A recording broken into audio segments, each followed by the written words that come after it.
Today's utilities are becoming more and more dependent on data, real-time data, to operate their networks safely and efficiently.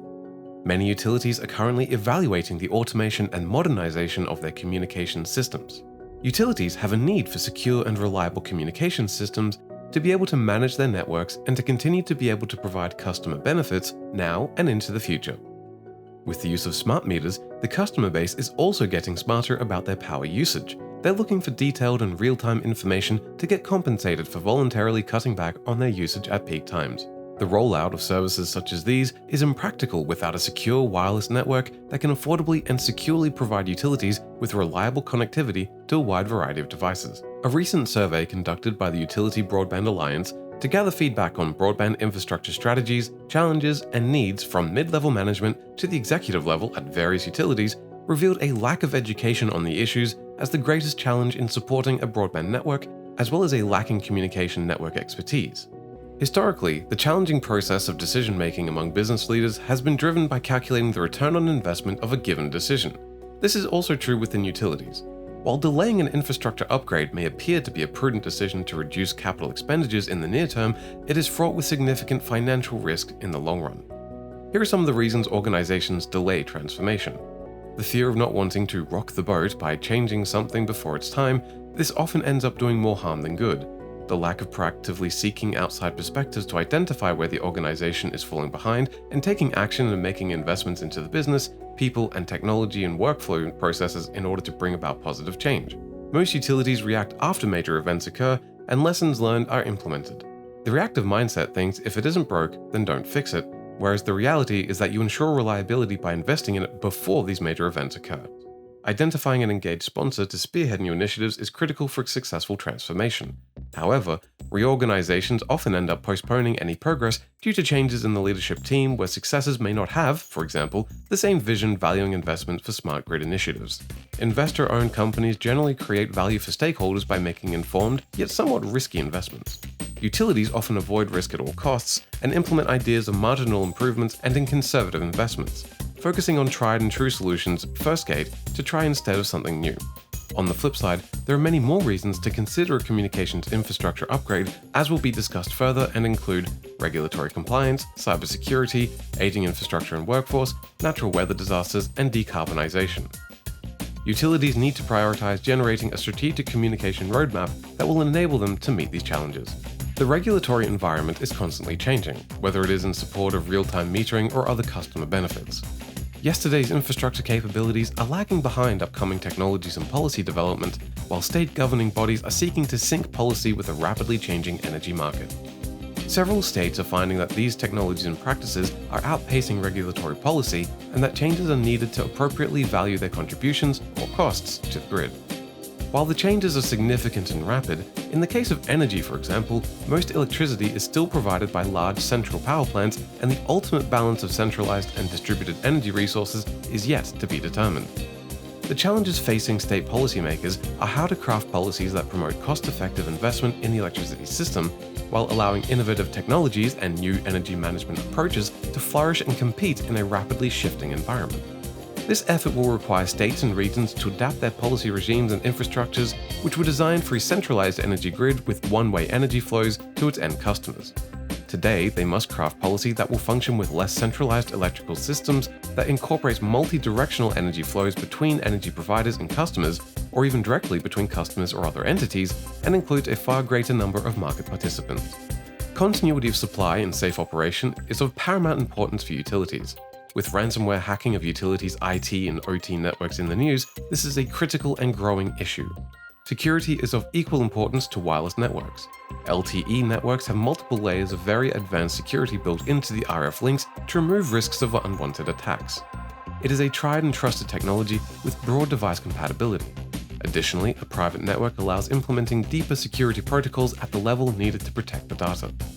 A disastrous incident in May of 2021 is a prime example of what can happen when security is breached. Colonial Pipeline, one of the largest pipeline providers in the US that provides roughly 45% of the East Coast's fuel, stated a cyber attack forced the company to proactively close down operations and freeze IT systems after becoming the victim of a cyber attack. This measure temporarily halted all pipeline operations. Ultimately, Colonial Pipeline paid close to USD 5 million in a cyber ransom. The traditional network deployment for utilities is disparate for various reasons.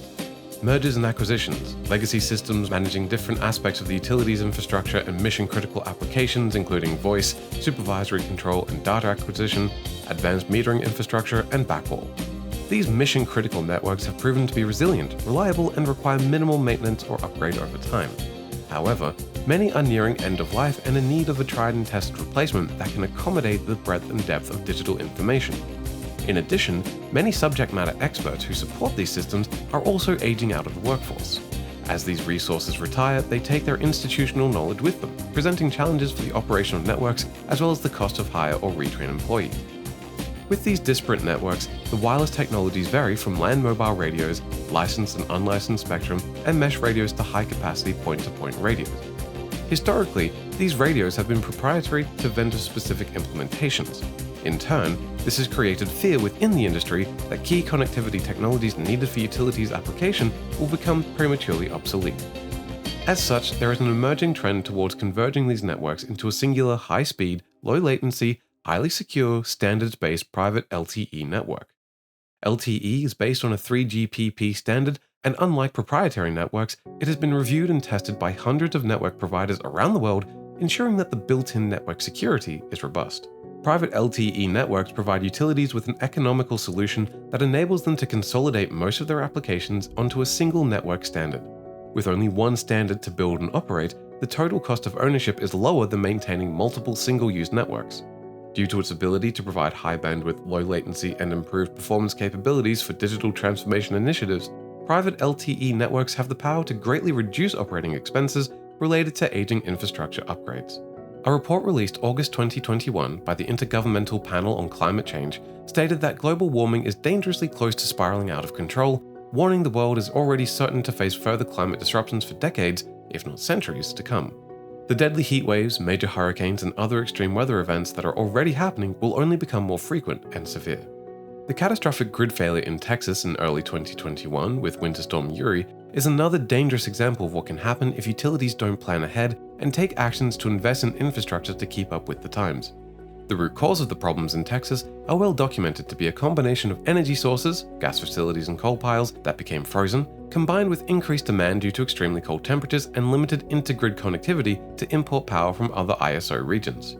It was exceptionally costly, from loss of life, restricted or limited power and heat, and inflicting at least USD 38 billion in excess electricity costs and an estimated USD 200 billion in economic damages. According to analysis firm Grid Strategies, given those dynamics, the cost to build out more transmission lines would have been more than paid for itself by bringing in additional power when Texas desperately needed it. It would have helped them better manage how the limited electricity was distributed to customers. A modernized grid based on a 900 MHz private LTE could have provided the feedback needed to better distribute the limited electricity to customers. Hurricane Sandy is another example that frames how much room there is for improvement in the utilities arena. While it's not possible to prevent natural disasters such as storms, it is possible to improve readiness via disaster recovery planning in order to restore systems to an operational state while minimizing outages. In the case of natural disasters, the need for dedicated networks becomes more apparent and is not isolated to the United States. There are many overseas scenarios, including the Darwin and Ophelia storms in 2014 and 2017 respectively, where much of Ireland was without power and electricity services that could not be restored without telecommunication services.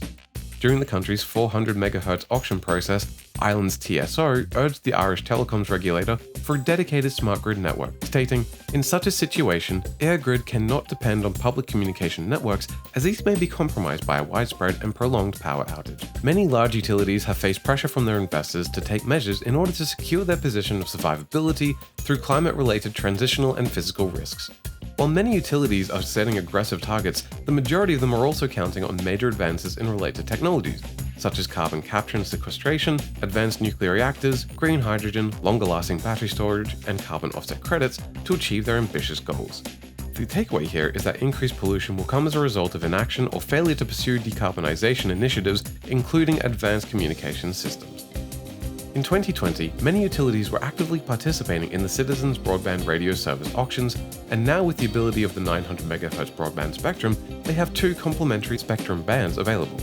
This is a game changer, enabling utilities to advance into the private LTE wireless space. The trend among utilities is to use a combination of 900 MHz broadband spectrum for private LTE networks and 3.5 GHz spectrum for applications that require higher bandwidth. Public LTE options are also available but are not within the control of the utility. Use of a globally adopted and managed 3GPP standards like LTE and 5G NR allows the utilities to minimize the infrastructure costs over the long term, partially due to economies of scale. Utilities are looking to use the combination of CBRS and 900 MHz broadband spectrum to build out private wireless networks to enable their advanced metering infrastructure systems, active monitoring of network infrastructure, and provide wireless coverage for their field service personnel and the proliferation of distributed energy resources. Utilities need to prioritize a strategic communications roadmap addressing the opportunities and challenges presented herein. If they can take the challenges mentioned here seriously and advance the use of private LTE networks, they will have significantly more flexibility, scalability, and control managing their networks. Private LTE has the potential to unify the utilities' communications network across their entire geographic footprints, which increases the coverage and bandwidth for LTE and IoT applications. Here are just some of the use cases where a private LTE network can prove beneficial. Enabling new and future smart grid technologies for both critical and non-critical system operations. Supporting customer affordability by investing capital in lieu of O&M-based cellular services. Leveraging their network by providing access to other critical infrastructure industries such as water and gas utilities. Complementing land mobile radios for mission-critical communications and worker safety. Providing last-mile access to broadband services for underserved and rural communities, and the potential to unlock new revenue streams. Utility-grade private LTE networks leverage the same technology as public LTE networks, but offer several advantages in owner economics and rate recovery on capital. Private networks are designed to cover the needs of the utility. The combination of data privacy, security, flexibility, high capacity, quality of service, deterministic latency, and coverage make private networks well-suited for utilities' mission-critical applications. As Benjamin Franklin once said, "If you fail to plan, you're planning to fail." Utilities must act to strategically address the challenges presented in this paper for utilities' critical communications networks. Doing nothing is no longer an option.